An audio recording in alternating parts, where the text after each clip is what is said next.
Эфирде республикалық радиодың оғай бөлігі. Күнде ақшы болсын бәлі yoldaşlar. Zaman söyle 12 saat 10 dakika.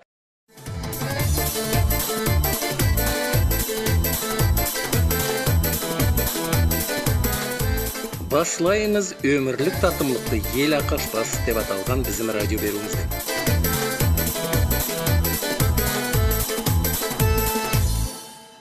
Бәлі yoldaşlar, сөйле тыңлаңыз Ажмагамет Катагановтың «Солдаттың письмосы» деп аталған хабарын.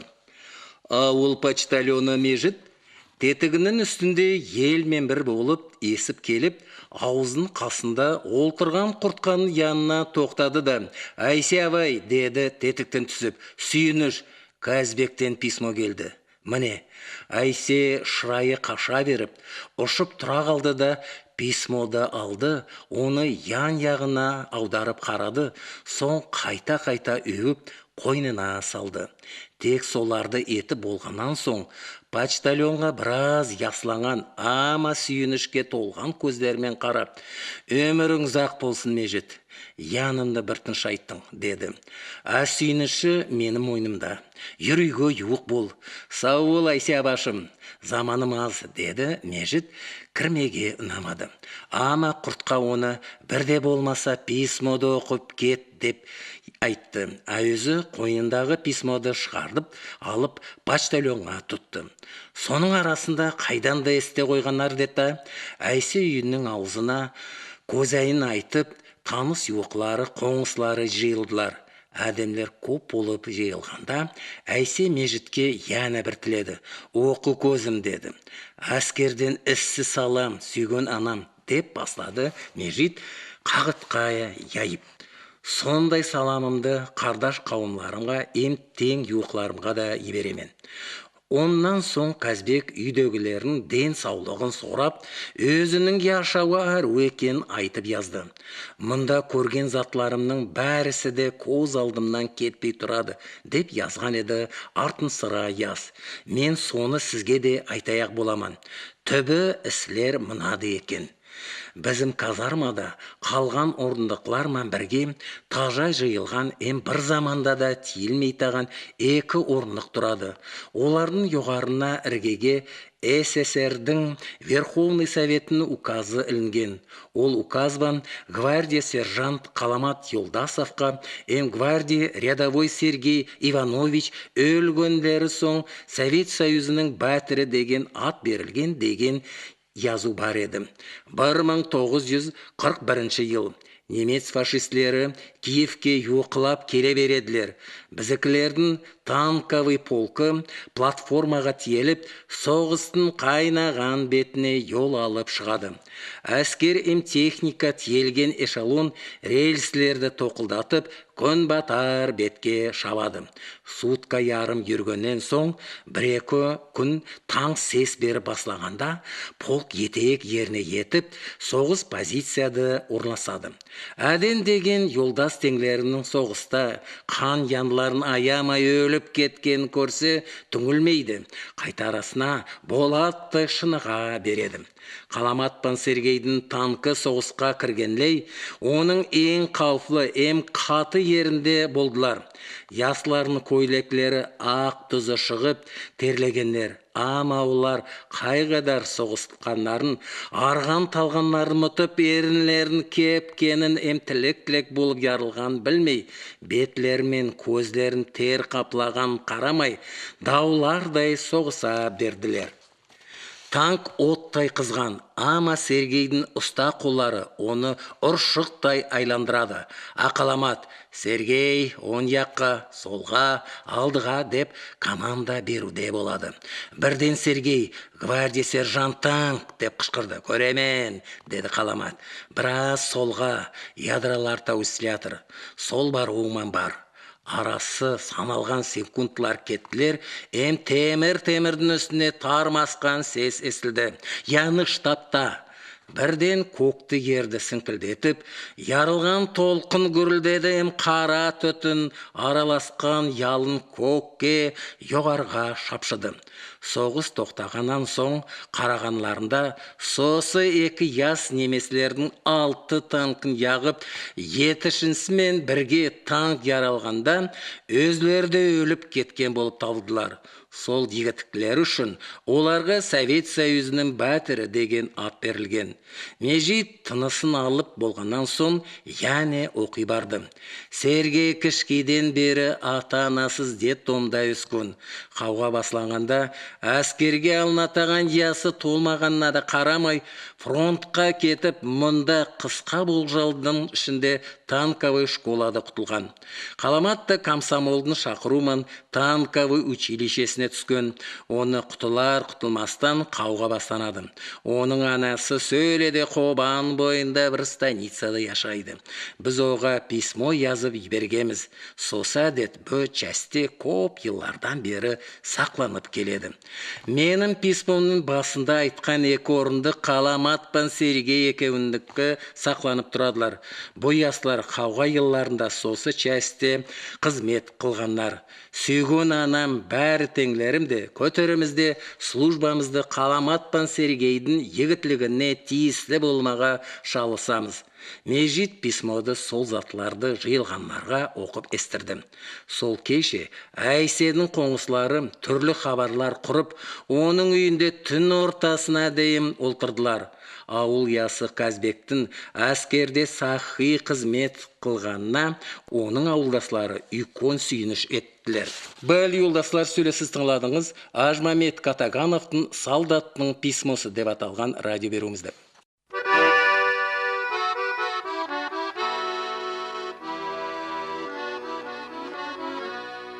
Сенен кетемен қалаға, Сталинға, Москваға, тап келгендей құс жаздыға, мен келемен тек саға. Ой, икон халқым, икон хақ, ой, яслығымсың, икон хақ.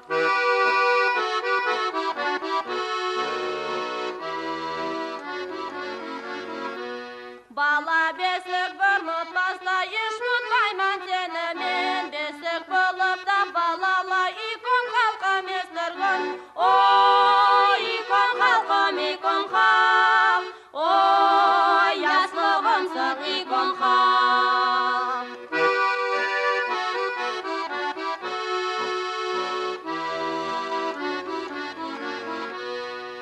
Асыққандай толқын ярға, асығама мен саға, ярға сырын ол айтқандай, мен айтаман тек саға. Ой, икон халқым, икон хақ, ой, яслығымсың, икон хақ.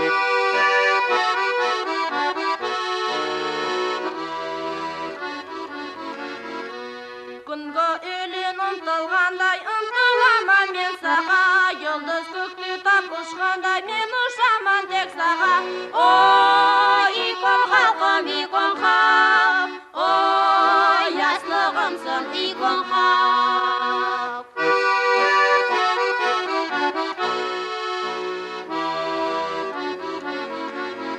Сенен кетсем мен қалаға, Сталинға, Москваға, тап келгендей құс жаздыға, мен келемен тек саға.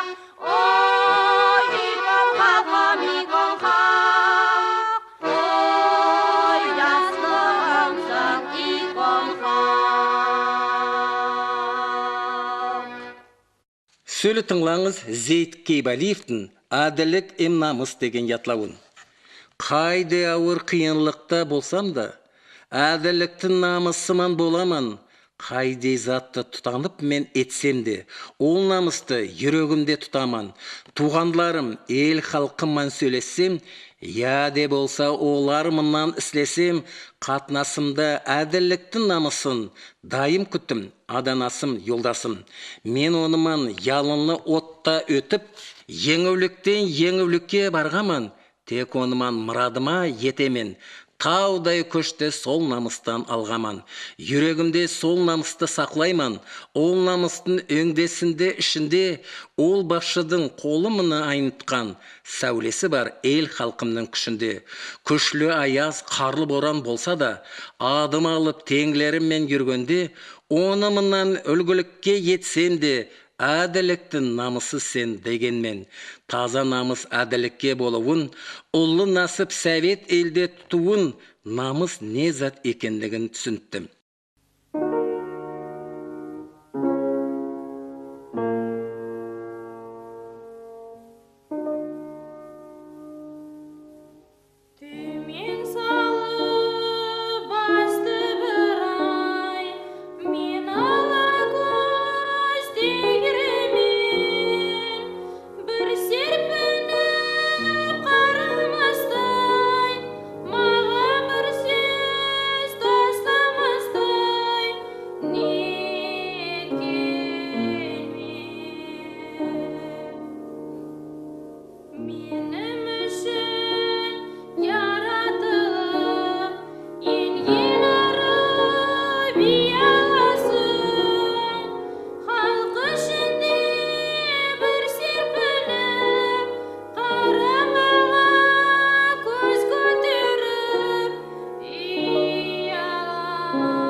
Біз радио беруімізді бардырамыз, сөйлеп тыңлаңыз, ұшсын менім ерім деп аталған радио беруімізді.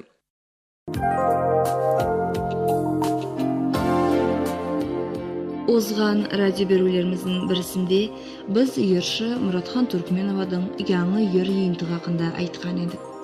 Бұң біз сосы ершінің ерларымен сізді толысынша таныстырғымыз келеді. Мұратхан Түркменовадың ерлары еңіл тыңнатаған, көңілді көтеретаған ерларды белгілемеге бөлек. Ол өзі ер шығармаса да yazылған ерларды қанатландырып, халыққа еткістік біледі. Оның заңырауық дауазы, шаштыртып тартқан тартулары адамлерге бек ярайдылар. Ноғай арасында сыймай пайдаланадылар. Міне Мұратханның ейінтігінде бірінші олып тұратаған «Ерім менім» деген шығарма. Bizim oyumuzша, байлы радио тыңлаушылар, сіз де оны яратек боларсыңыз.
Сүйген бір-біріне ұмтылса, сен оларға болаш елін алғаса, яшаулары ярық болсын ястардың, мұрадлары дайын болсын олардың.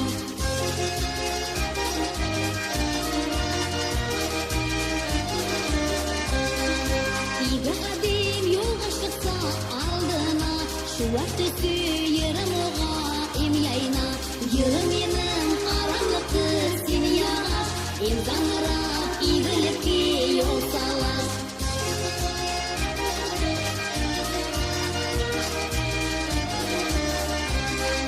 Көпі күшін болу күшаш сен ерім, сені тыңлап қуансынар қалғырым, түспіл ерім ер yüzünde ай болып, ем яқыра көк yüzünde ай болып.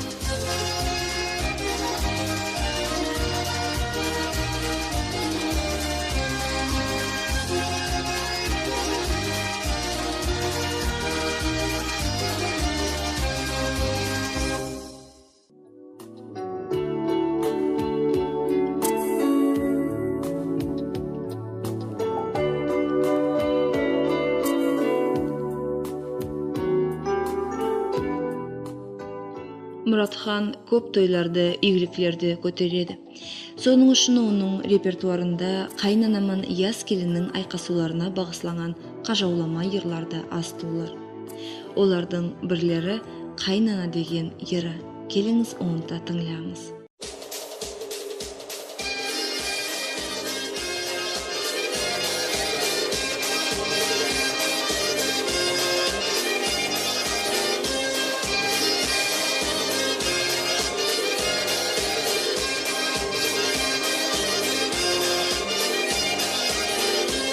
Екі күннің бірінде яшығымды бұзасын, кетеменде ясымынан үйрегімді ярасын. Қояш яс келіп, қайнамаға бұрылып баш, қазақтың артынан қалағымды яндырмаш.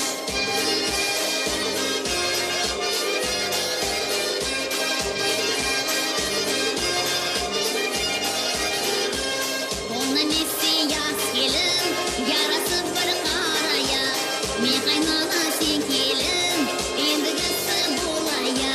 Қояш яс келім, қайнамаға бұрылып баш, қазақтың артынан қалағымды яндырмаш.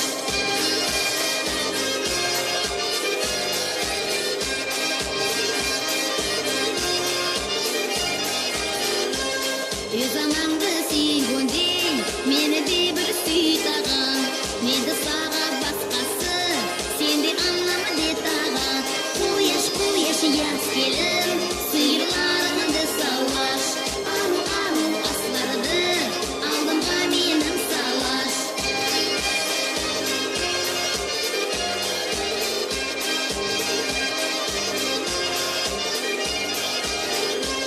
Сипаратты сықтырып, аймағында апелеш, ұрымшығын сен сатып,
Шыңды қараға қоймайсың.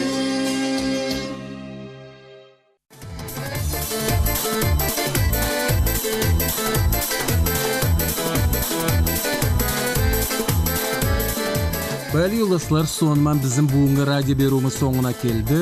Yaxşılıkdan kalыңız.